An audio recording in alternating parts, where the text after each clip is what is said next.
Bonjour tout le monde, j'espère que vous allez bien.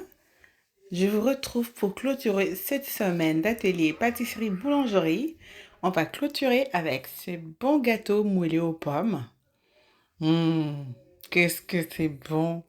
Donc pour ça, j'avais besoin des 4 pommes golden de préférence parce que la chair des golden est plus facile à cuire que Pink Lady par exemple hein, et les autres pommes.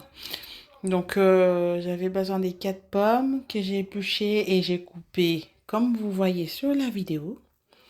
Ensuite, je vais mettre 10 grammes de beurre à chauffer. Une fois que le beurre est chaud, je vais aller mettre mes morceaux de pommes que je vais aller caraméliser avec une cuillère à soupe de sucre cassonade, un sachet de sucre vanillé. Donc, on va aller caraméliser tout ça. On va les cuire légèrement. Une fois cuit, on va réserver les côtés. On va prendre un saladier. On va aller mettre 4 œufs. On va casser 4 œufs entiers avec un sachet de sucre vanillé et 4 cuillères à soupe de sucre en poudre. Une fois bien mélangé, on va rajouter 5 g de beurre fondu. Encore bien mélangé. Une fois que c'est bien mélangé, on va aller rajouter la farine tamisée avec un sachet de levure chimique. Et puis, on va venir prendre nos pommes qu'on avait mis des côtés, mélanger avec tout le reste de la pâte, bien mélanger et enfourner à 180 degrés pendant 30 à 35 minutes.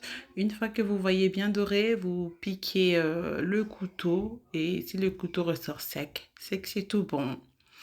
Donc voilà, j'étais heureuse de partager avec vous cette semaine pâtisserie et boulangerie.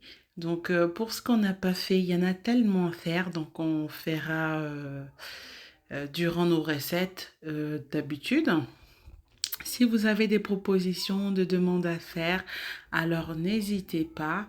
Voilà, ce que j'avais omis de vous dire, c'est que j'ai fariné, j'ai beurré mon moule et j'ai fariné, comme ce que je vous montre tout de suite là sur la vidéo.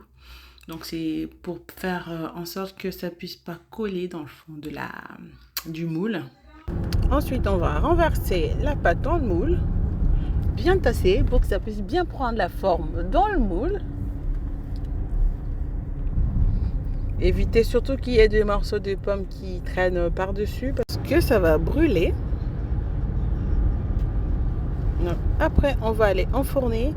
Donc, pour plus de gourmandise et pour ceux qui veulent, ceux qui consomment de l'alcool, vous pouvez rajouter, après la cuisson, une fois que vous allez laisser tiédir, vous pouvez rajouter quelques gouttes de rhum, du rhum vieux, de rhum ambré.